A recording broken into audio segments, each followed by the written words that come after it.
السلام علیکم. کله چې موږ تاسو غواړو کوروالی وکړو، موږ تاسو باید څنګه وکړو، په کوم ډول موږ ته خوند راکوي. زه اوس تاسو ته وایم، کله چې موږ وغواړو له خپل خاوند سره کوروالی وکړو، باید په یو څنګ یې وکړو. په یو څنګ باندې کوروالی ورسره وکړو، باید له هغه خپه، زموږ خپه باید له هغه په ګریوان کې وي. یوه خپه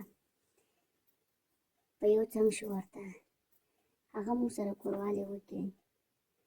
موږ سره چې کله خاوند په یو څنګ باندې کوروالی وکړي، باور وکړئ په یو څنګ کوروالی باندې دومره خوند میلاویږي، دومره سکون میلاویږي، دومره مزه کوي چې بې انتها زیاته.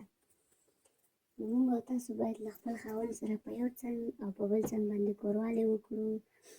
باید له هغه، زموږ خپه باید له هغه په ګریوان کې وي، یوه خپه، بله خپه مو په ځمکې وي، باید کوروالی ورسره وکړو.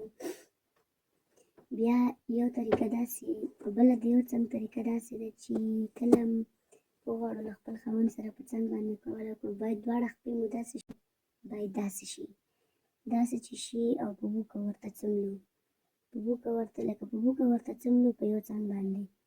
نو بیا هم کولی شي زموږ خاوند موږ سره کوروالی وکړي. باور وکړئ په دې څنګ باندې کوروالی دومره خوند کوي، دومره مزه کوي چې حد نه لري. نو باید په یو څنګ باندې کولی شو چې موږ له هغه نه شونډې ترې هم واخلو، مینه ورسره هم وکړو، او زموږ خپل هغه په ګریوان کې وي. داسې هم کولی شو چې هغه سره موږ کوروالی وکړو. نو موږ ته باور وکړئ ډېره مزه راکوي.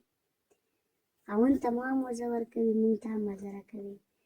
موږ او تاسو باید په دې ډول باندې له خپل خاوند سره کوروالی وکړو.